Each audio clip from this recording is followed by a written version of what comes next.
Well, here we are again. This is becoming a regular thing, I think. We said we would do a question and answer session with you both. We've got 10 questions, and then I'll ask 2 or 3 other things at the end, and alternate around us. And I've got names, so they've all come from fans. So I'm going to start with you, Dowse. Yep. Thank you. Welcome. Loan players. Yep. These are from Bob Higgins and Owen John. Is it the intention to recruit loan players if trialists do not step up to the mark? And what can we expect from the loan system next year? Will we send anyone out? Will we bring others in? Yeah, sure. We'll definitely be using the loan system. I think we've got to. I think most clubs in our league probably have to as well. A lot of players out there who, in the next couple of weeks, won't get games because their season starts earlier. So, for example, I went to watch Oxford under 23s against Luton under 23s yesterday. Watched the game there, keep an eye on a couple of players there. Then I had a great tip-off to go and watch a Portsmouth player. So I drove straight down from there to Portsmouth, and after 2.5 minutes he pulled his hammy and come off. So having a fantastic time at the minute doing that, to be honest. But we've got to use the loan system well. We should use it mainly well. Like the Marnie Little was a lad who got win the league to start with, and stuff like that. And we passed clubs who had Baptiste, who went to be from Oxford. He went on to be a £3 million player. Napa, we've signed him. He went on to be going back in their first team. We're all of a sudden back in decent shape. We had Dempsey down here, who played for the first team at Charlton last night. And we're looking at that situation again. So yes, we'll be using the loan system the best we possibly can. I think we need to. Getting players out, of course, again, if people need to get fitness, we'll send them out, and probably young lads as well. I would like to think we've got a wonderful relationship with Westfield. So we'll be looking to try to push players their way as well, who kind of get in our team. And they've got to be good enough for Westfield. So the young lads coming through from academy who have been trained for the first team, you want to get them men's football. So I think it works both ways. You want to get them up a ladder. And where we're trying to go up there at the minute, we're trying to come down a couple of ladders. So yes, we'll use it the best we can. This isn't on the sparked a question in my mind really. I'm engaging where the players are ready from an under 23 game. Must be quite hard, isn't it? Hard. You never get any defenders really from there, to be honest, because nobody heads the ball in the league in under 23s. They all have 45 passes before we get over halfway line. It's all about progression, but we're not into progression. We're into winning matches in a very competitive league. So the man's side of it is hard. We get some great attacking players, and that's what we're looking at. But the physicality, you got to look elsewhere. You got to get the season through in, because that's where we'll be looking there. The 22, 23-year-old, the younger ones in academy are as good as you get. I've watched 2 good games yesterday, and some great goals, and really enjoyed watching the football. But the defensive side on under 23 football, they do struggle because nobody practices defending anymore. Us, and and that's what the sort of player we're looking for. And because we lost Musa, we are looking on them areas to try to do something. But they're more like the senior pros, but the younger ones who exciting wingers and people who make a box and score goals or centre forwards. It is a good place to watch football. And a follow up here from William Busey. Do you think the quality of loan players and free agents has increased due to the Football League wage cap? I haven't noticed it at the minute, but I imagine it will. I think everybody's still in limbo, and I think I've just been speaking to a player just there who I thought I had absolutely no chance of getting, but I know I've got to hold my nerve because, can I say about the money? The chairman all has released funds and the board have, which is great because all the money people have been raising for that people on their websites and getting people coming in, offering them money and being very kind in the community they have and trying to help out. So what the fans have done, with the chairman and directors have took a punt and said, okay, we believe that we can't get the money up, and they've given us more money to spend, which is great. So the people I'm talking about a minute, I can't talk numbers with, I can't. And there's a couple of players out there I thought, I've got no chance of getting you, but one lad's going to come to training where I think, Craig, he's played 5 championship games last season, the last 5 championship games. So it's things like that we can't have a look at, because you can't panic. I realise that you can't just sign somebody to keep somebody happy. I have been given a better budget. It's up all the way from last year, to be honest. So it's fantastic, which I can really get my teeth into today. We do need the funds because we're only taking a punt, and because we're hoping that everybody's going to join in and come back and and support the club. So we do need money. And we're all playing to get everybody on board on that. And again, we'll do anything we can to help the community. If you'll come and help us, I'll do anything it takes.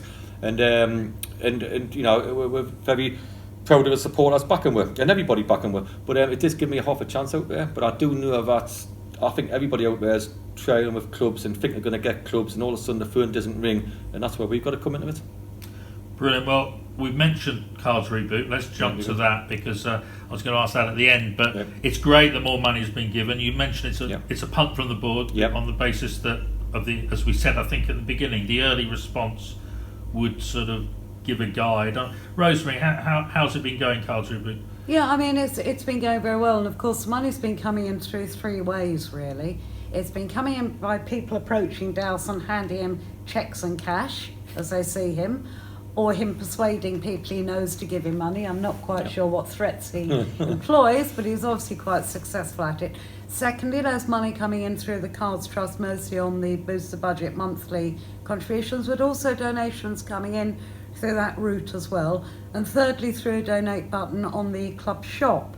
And there's people giving either sums of money or, again, monthly contributions. So that money is coming in, and we've taken a view because we had to. We knew that we had to help Dowse out. We knew we had to give him the money to get the team together.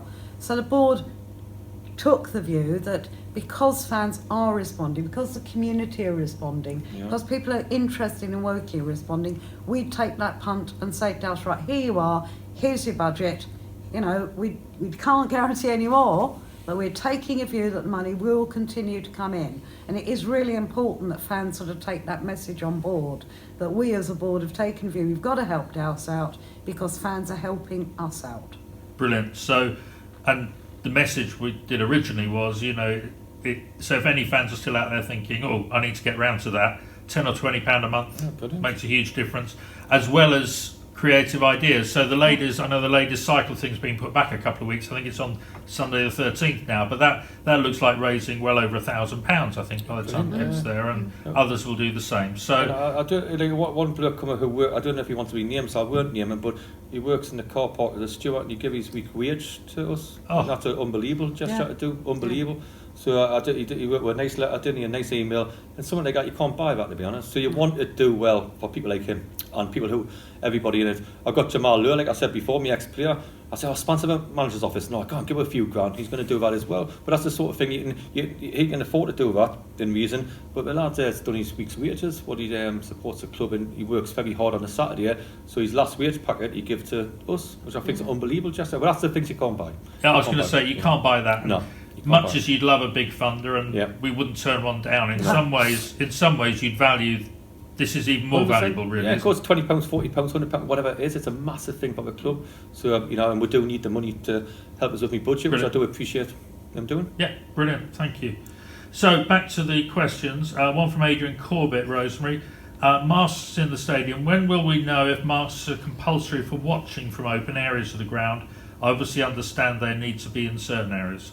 Yeah, I mean, that's correct. If you're inside and you're not eating or drinking, then you would need to be wearing a mask. That's absolutely correct.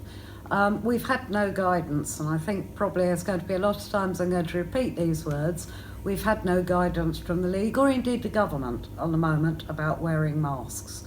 Personally, if people want to wear a mask, then I would suggest they wear a mask, and that's very sensible. And we will, as a club, make sure there are masks available for people who might not bring a mask with them. At the moment, there's no compulsion, but we are a month away, and I think we all know that things are changing on a daily basis. The guidance changes when we do get guidance. So we will update fans as soon as we know, and we may take our own decision.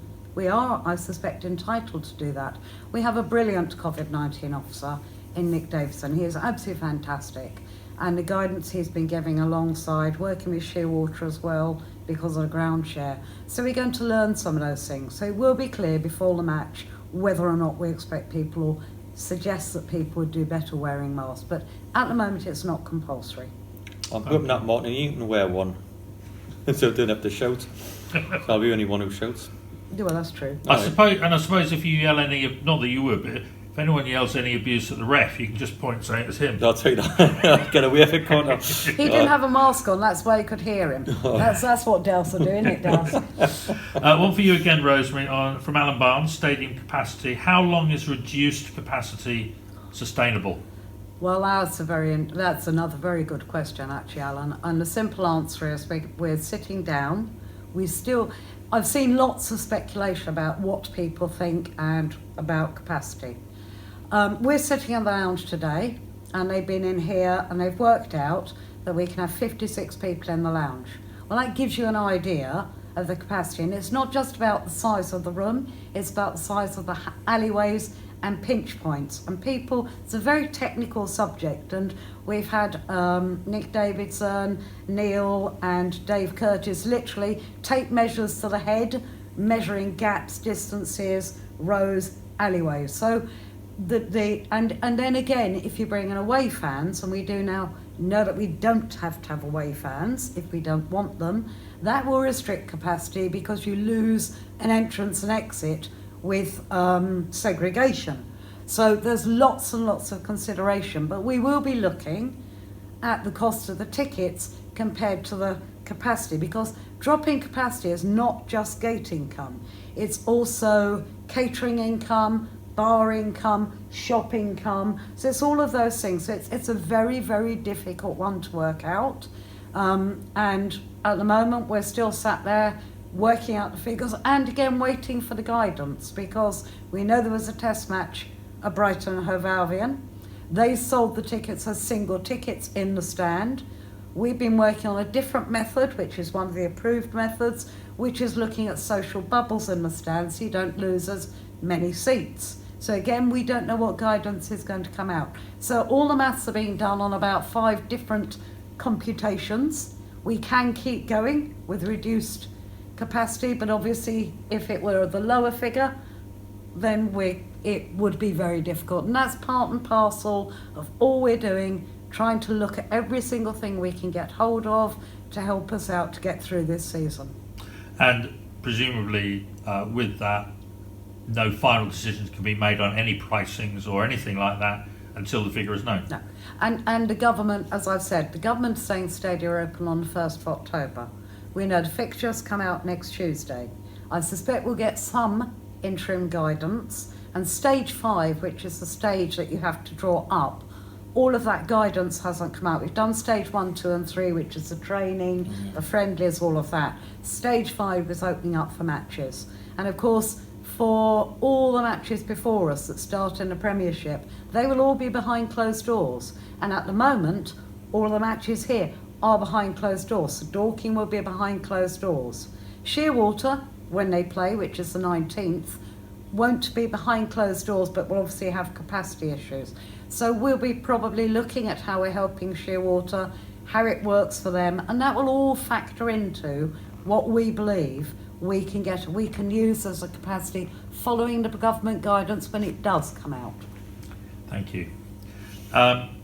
Question on, we'll start with you on this, Dowse, from Adrian Corbett again. How often are the players and management team being tested for the virus, and is this a significant cost? No, I think players are getting their own things done, to be honest. There's some of them getting tested, but no, it's all in control. You do the temperature check? Oh yeah, we've got everything. We've got. They say we're talking about Nick. He's put everything in place. So we've got to go in cars and park and walk where we're not allowed to go in the change rooms at the training ground to get a shower. We need to use the toilets. We've got 4 change rooms between 16 players or whatever. It's all he's done it, and you've got to walk up a certain way and walk back a certain way, walk through a building a certain way. And I've been, can't go that way, and you forget, and you got to go back. So it's all taken care of. Yes. And they have to do an assessment every time. Every time. So, have they been ill? Have they been in contact? Had to sit out in the rain last Thursday and pouring rain because they're not allowed in the building. So all that, and we do get temperature. And do they travel in like the same cars each time? The same cars all the time, yeah, things like that. And we're going to a game on Saturday, we've got to do exactly the same. So you got to sit in the same cars, same thing, everything's in order, same way. Brilliant. Okay. Thank you. And there is no requirement at the moment for compulsory testing. Yeah. That would be another cost we'd have to look at if that were to come in. And I think people have to remember every time we talk about these things, there is a cost attached to it, I mean, that's which we're expensive, managing. isn't it? Oh yeah, and so are things like the hand gels, the PP, all of those things that have got to come in as well. And players have been brilliant. Players are good as goal. Players are good. Like, little things you got. If you get a ball out and somebody picks it up, you got to rub it, disinfect it, all that, things like that. Like. Have to wipe your balls. Come on! I always said that, but I won't know the tone. All this lures a turn. That's why. You know what I mean? Just wait to get a light eel down now. So team travel, if and when we get back playing again, how are you going to, this is from Philip Harding, how are you going to cope with the team travelling to away games? Are you going to use public transport with other trains or keep the team in a bubble and use coaches? I imagine if it's miles away, we'll think about the train. I imagine how we're going to do that, but I imagine most times they'll be in cars. I'm putting cars on the table now. I imagine we've got a game quite away on Saturday, we'll have to go in cars. And if it was away the first game or whatever, that's what we'll have to do. I imagine we'll have to go now our bubbles what we're using in cars. I think that's the best way of doing it. And if they're sharing cars, they're wearing one where they wear face masks. Oh, we played Oxford United the other day, and we were in a car, but we had to wear face masks. They wouldn't let win, and we're going somewhere on Saturday. It would be exactly the same. So we can't go into these grounds unless we're wearing them, and that's how we are at the minute. I mean, there are rules about coach travel for teams, and it's face masks, not stopping at services for longer than you need to. All sorts of rules like that there are already some rules about that, but we haven't yet looked in detail at away travel. But I think trains will probably be the least likely option, I would suggest. I suppose one of the pluses is, compared with a few years ago where it was a very northern biased league, it's quite a southern league now, isn't it? I mean, we've got rid of Gateshead and Barrow and... No, I didn't my bad in, Nick. That's my team. Oh, sorry. I don't mean Barrow, but Hartlepool. I think Hartlepool. I was talking to a Northern manager in our league from Solihull yesterday after this game, and he's saying, you're lucky down here, you've got all the southern teams, around, which is true. It's a fantastic thing for us, basically. So except for the odd one, there's not that many you can't do by your car. Even Nottingham you can do in your car in 2 hours, 2.5 hours. So it isn't that many where you think for. Like, the Havergate's out it now as well. So there's a few who's out it where you think that's not too bad. Yeah. A few years ago, I think we thought of Solihull as quite a local game. But it's switched around now. Right, back to you, Rosemary. Question from Simon Studd.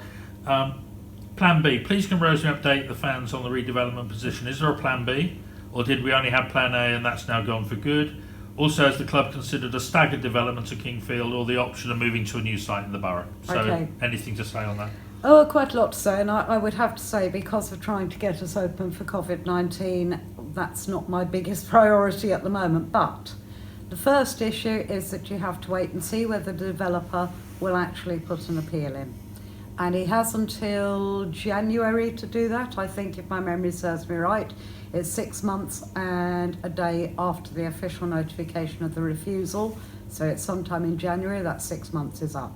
So he has the right to do that. And like any developer, we're signed in with the developer through a certain period of time. That's standard, as is the council. We have made it plain as a club we will not support an appeal. The last thing I need to do, to be honest, is be involved in an appeal when we're trying to get through this season. It couldn't be a worse season in that sense. It has remembered that we are a tenant at the club. So any plans have to be done working with our landlord. So there is a plan B, there's always a plan B. As I've said before, that's not a priority, and we have to wait until the appeal is until we know what's happening with the appeal. If their appeal is lodged, it will take a year probably for that appeal to be heard.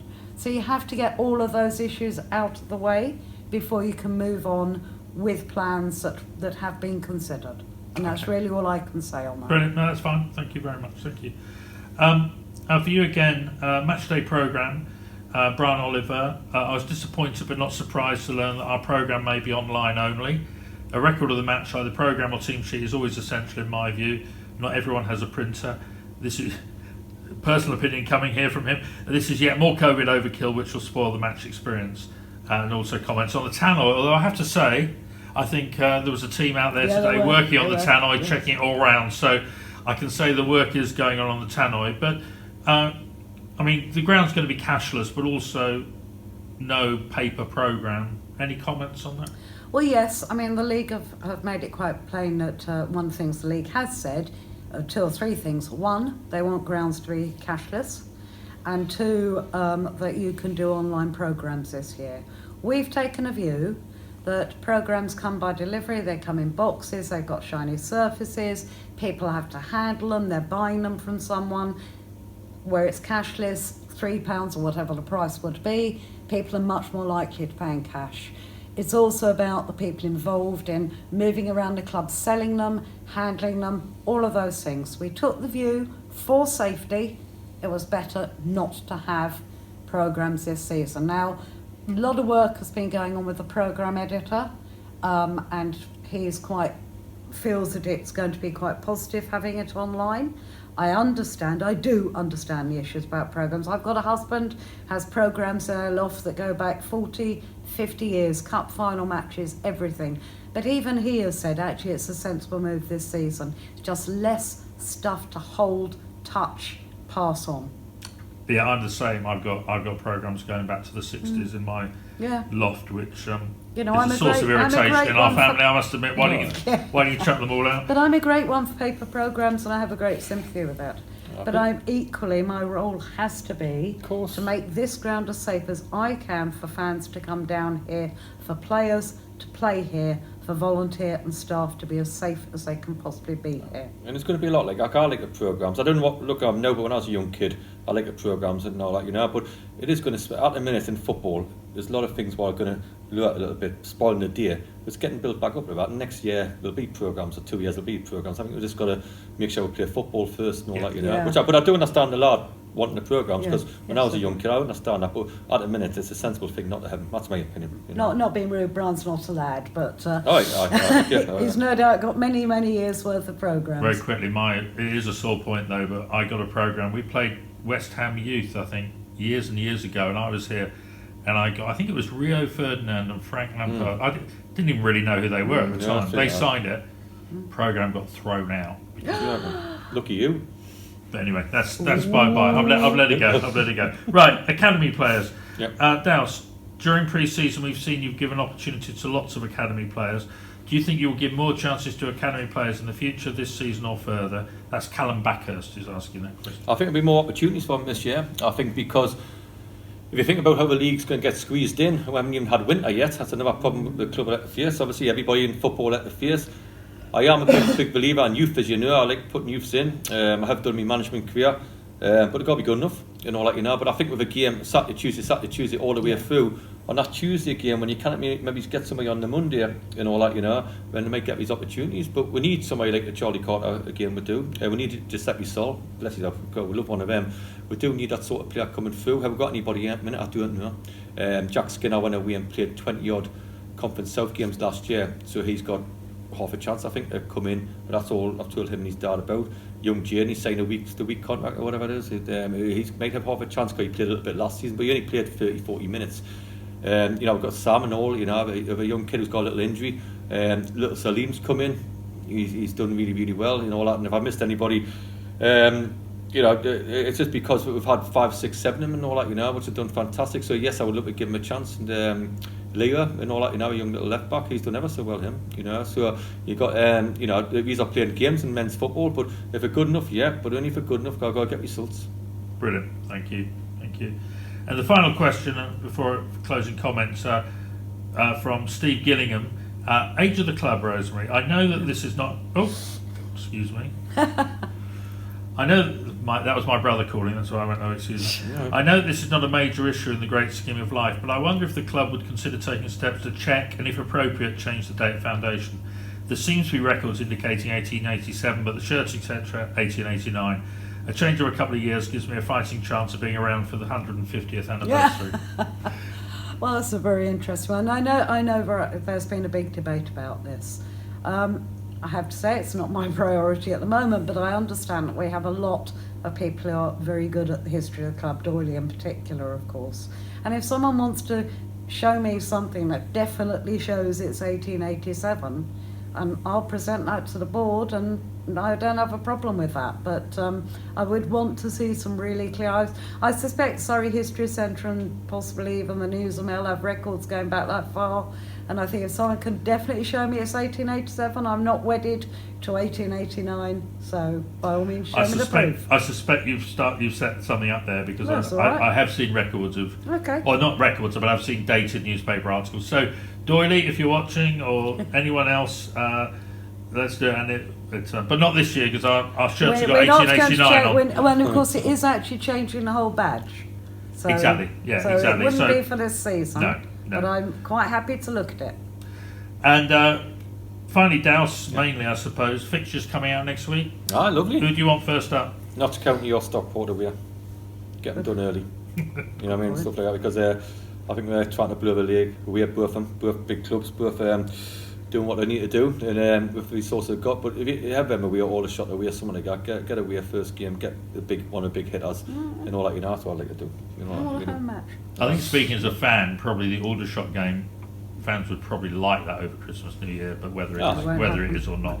That's when I wish it was. I know it can't happen, but that's where I think that's a good club, and two local fans, passionate and things like that. I love that. I love all that I did, and I was gutted that we played them down here when they beat where I was gutted that we never had a chance to go to their place. I love the rivalry and all that, and stuff like that. It should be on Boxing Day and New Year's Day. That's what it should be. I know I can't for different reasons, but it should be. But I ask us now. I've had it at Stockport all away, not counting away. Let's get the big hitters done first. Brilliant. Well, thank you both, and we'll need to do this again sometime, maybe in a month's time or whatever, or as things develop. But thank you for your time, and no problem. We're getting there. We're getting there, aren't we? Slowly, bit by bit. Cracking on the pitch and off the pitch. So thank you very much. No problem. Thank you. Cheers. Now.